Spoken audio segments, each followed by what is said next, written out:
Brothers and sisters, today I speak not for myself, but for all of you. And to you, Mr. Netanyahu, listen carefully. These words belong to you as much as they do to me. From the moment your call came through, I felt its weight before you spoke a single word. I have heard that voice before the voice of men who believe the future belongs to them alone.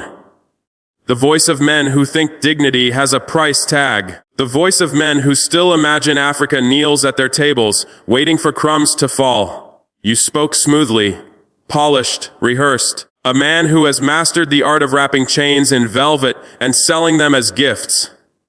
You spoke of cooperation, of friendship, of partnership. You painted visions of towers, roads, glittering cities. You dangled offers of gold, of oil, of endless wealth. If only we would open our gates, if only we would let your hand dig into our soil, if only we would surrender our future. But hear me clearly and hear me once for all, no. 1,000 times no. No to your gold. No to your oil. No to your poisoned promises dressed as partnership. Burkina Faso is not for sale. Africa is not for sale. Not today, not tomorrow, not ever. Do you think we are blind? Do you think we do not see the pattern? For centuries, men have come to this continent with smiles on their faces and gifts in their hands. They called themselves friends. They called themselves saviors. But behind every smile was a dagger. Behind every gift a trap. They spoke of civilization while they stole our land. They spoke of progress while they chained our fathers and violated our mothers. They spoke of education while they poisoned our minds, teaching us to hate our languages, despise our culture, and bow before theirs. They gave us mirrors to admire our broken faces while carrying away mountains of gold from beneath our feet. They gave us flags and called it independence, while their hands stayed in our pockets and their boots pressed on our necks. They gave us Bibles not to save our souls, but to silence us as they carved up our soil and sold our blood for profit. Yes, they gave us aid. But that aid was a chain dipped in honey. Sweet at first, until it tightened around our throats. They drained our rivers to water their gardens. They cut down our forests to build their ships. They plundered our mines to light their palaces. And when we were left empty-handed, they called us lazy. They once called us savages while they bled us dry. They wrote books about our weakness, even as they fattened themselves on our strength. They told the world we were backward, while they marched forward on the broken backs of our ancestors. And now, in this century, they return. No longer with chains of iron, but with chains of debt, polished, smiling, presented in the name of development. No longer with whips in their hands, but with contracts that enslave our economies for generations. No longer with armies at our shores, but with bankers and lawyers, wielding terms and conditions thicker than any war, trapping us inside cages we cannot see. They come with corporations, with billion-dollar deals, with aid packages tied in red ribbons and blood-soaked fine print. And the result, Mr. Netanyahu, is always the same. Africa remains poor while others grow fat on her wealth. They take our oil and sell us fuel. They take our cocoa and sell us chocolate. They take our cotton and sell us clothes. They take our diamonds and sell us dreams. They take our uranium and sell us electricity. They take everything, everything God gave us, everything that belongs to our children, and leave us with nothing but slogans and empty speeches. And then, with shameless arrogance, they dare to say that Africa is the problem, that we are corrupt, that we are weak, that we cannot govern ourselves. No, Mr. Netanyahu, we see the game. We see it as clearly as the sun rising over the Sahel. We see the hands pulling the strings. We see the smiles hiding the knives. We see the treaties disguised as gifts, the loans dressed up as blessings. We are not blind anymore. Those days are gone. We have paid for that blindness in blood, with centuries of chains, with the bones of our ancestors buried in this soil. Our eyes are open now, and what we see, we will never unsee. And you, Mr. Netanyahu, you come to us with the same language, the same promises, the same poisoned seduction that has broken nations and buried leaders in the dust of history. Your words drip with honey, but beneath them lies the venom of control. You offer us gold. But whose gold? Ours. Gold pulled from the veins of our earth by the sweat and blood of our people. Gold that carries the songs of our ancestors, that belongs to children yet unborn. And you dare present it as if it were yours to give, as if we are too blind to know the value of what God placed beneath our soil. You offer us oil, but whose oil? Ours. Oil flowing like black rivers beneath African ground.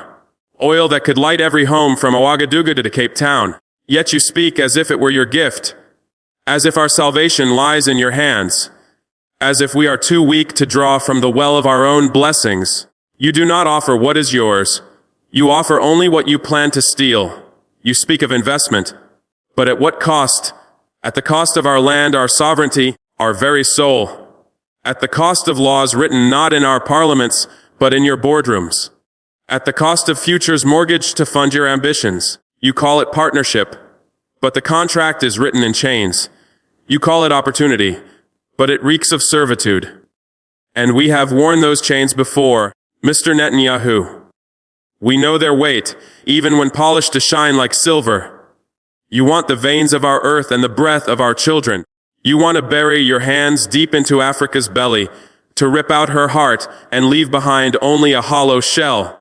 You want to plant your flags on sacred soil where only our ancestors once walked barefoot and free, claiming it with signatures written in ink and greed. You would turn our land into a vault for your empire, a treasure chest to store your wealth while our people starve in a land overflowing with abundance. But no, Mr. Netanyahu, that door is closed forever, sealed with the blood of those who refuse to kneel, locked by the hands of a generation awakened from centuries of sleep. We are not the Africa of yesterday, not the Africa that smiled while you carved her like a feast, not the Africa that bled while you toasted progress, not the Africa that begged for salvation at the feet of her captors. That Africa is dead. In its place stands a continent with eyes of fire and a spine of steel. So keep your offers, keep your promises. We do not want them. We do not need them. We will write our own story, mine our own gold, refine our own oil, build our own nations, feed our own people, and we will do it without your hand, without your permission, without your chains. Because freedom, Mr. Netanyahu, is not something you give. It is something we take. And Africa has taken it back. You speak of friendship, but friendship does not come with conditions. Friendship does not demand our resources as dowry. Friendship does not ask a man to sell his birthright for a smile. What you call friendship, we call exploitation. What you call investment, we call invasion in a suit. And let me be clear, we will not dress slavery in the clothes of partnership and pretend it is freedom. We know the difference now. We have learned it in blood, in betrayal, in centuries of chains. Those lessons will not be forgotten, not as long as there is breath in our lungs and fire in our hearts. You promise us development, as if development can be bought like a sack of grain. But development is not a gift, it is a seed. And seeds only grow when the soil is free, when the farmer owns his land, when the rain falls without debt attached to every drop. So no, Mr. Netanyahu, we do not need your seed. We have our own seed, and we will plant it ourselves. We will water it with sweat. We will guard it with blood, if we must, and we will watch it grow into a tree of freedom. Its roots deep in African soil, its branches sheltering generations yet unborn. You told me, Mr. Netanyahu, that the world is competitive, that alliances are the key to survival, that no nation can stand alone. You said the strong endure by joining hands, by bending to the currents of global power. But I tell you this, I would rather stand alone in dignity than march in chains among the powerful. I would rather eat a crust of bread in freedom than feast at a golden table in bondage. You speak of alliances, but history has shown us what those alliances mean. They are not partnerships. They are leashes. They are not bridges. They are traps. Every handshake carries a price. Every smile hides a ledger. Every promise is an invoice waiting to be paid. And when the debt comes due, it is not your people who bleed. It is ours. So no, Mr. Netanyahu, I will not march in chains, no matter how heavy your crown of gold. I will not trade the soul of my nation for a seat at your poisoned table. We have swallowed enough poison for 1,000 lifetimes. You say no nation can stand alone. But I say this: better to stand alone in the storm than seek shelter in a house built from our own bones. Better to walk the hard road alone than ride in comfort towards slavery. I would rather build slowly with my own hands than erect palaces with borrowed gold that crumble the moment the lender comes to collect.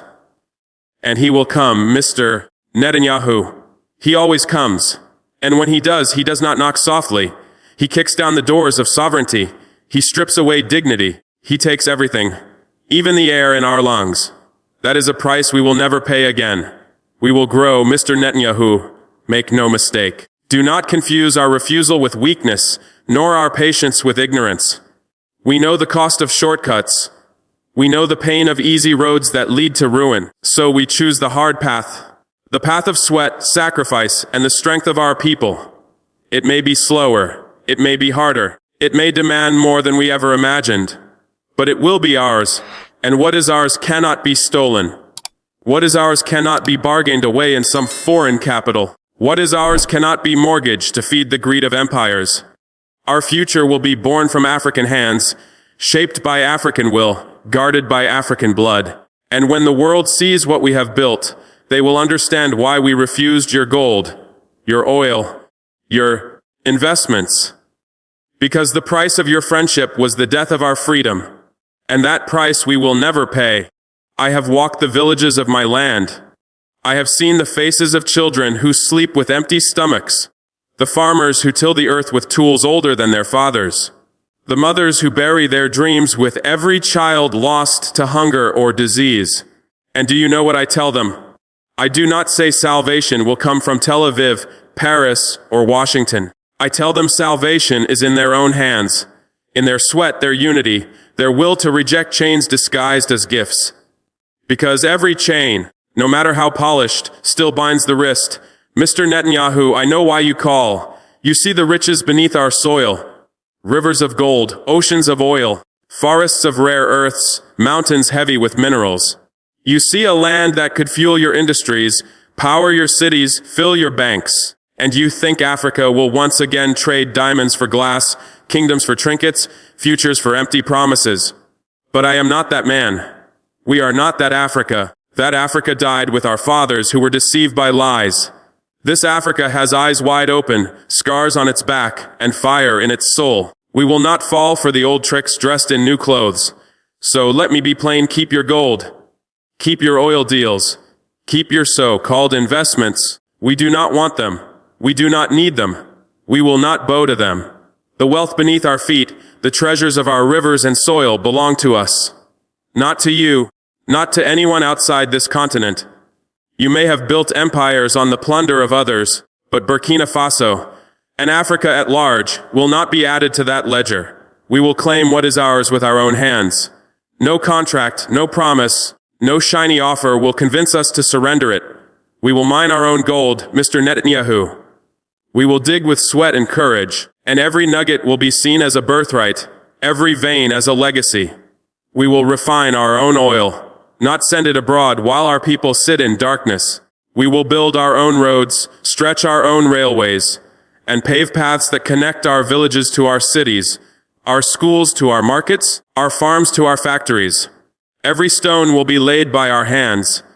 Every bridge will rise from our labor. Every road will carry the footprints of our sovereignty. We will educate our children, not only in literacy and mathematics, but in the history of their land, the strength of their people, and the truth of those who tried to enslave us under the mask of help. Our children will learn that their future is not for sale. Their minds are treasures beyond price, and their dignity is worth more than any foreign contract. We will feed our own people. We will grow our own crops, harness our rivers, and make sure no child sleeps hungry, no mother weeps over empty hands in a land blessed with abundance. We will take responsibility for our survival, our prosperity, and our freedom. Not because it is easy, but because it is right, because it is just, because it is ours. Yes, we will make mistakes. We will stumble. We will fall. We will face hardships that test our patience, our strength, our will. We will endure trials that others, who never knew the weight of colonial chains, could not bear. But every step will be ours. Every victory, no matter how small, will belong to us. Every painful lesson will be written in our own hearts. No foreign hand will write our story. No borrowed gold. No imported promises. No outside power will dictate what we can or cannot achieve. Because freedom is not given. It is taken. It is gripped with blistered hands, held through blood and sacrifice, guarded by the unbreakable will of a people who have endured too much to ever be silenced again. And we have decided, here and now, Mr. Netanyahu, nothing, not your gold, not your oil, not your investments, not the empty promises of 1,000 empires, will loosen our grip. Africa will no longer be plundered under the mask of aid. Our wealth, our soil, our people, our destiny are ours, and we will defend them with everything we have, for this generation and for every generation to come. You ask for my trust, Mr. Netanyahu. But trust is not bought, it is earned. And history has taught us to give it slowly, too slowly perhaps for your patience. That is the cost of betrayal, the tax of centuries of lies, until the day the world looks at Africa and sees not a prize, not a market, not a colony, but an equal. My answer will remain the same: no. Call me stubborn. Call me foolish. Call me a dreamer. I have been called worse, by men who are now forgotten in the dust of history.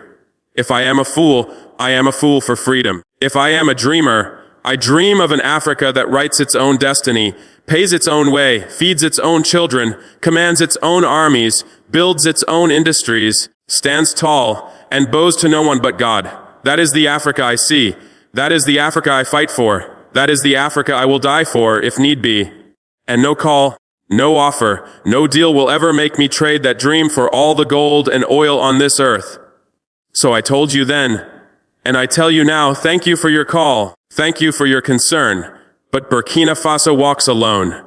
Africa walks alone, and when we reach the summit of this long, hard climb, we will know every stone beneath our feet was laid by our own hands, not borrowed from those who sought to chain us again.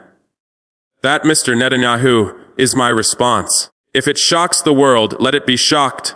If it angers the powerful, let them rage. For I would rather live one day as a free man than a lifetime as a rich slave.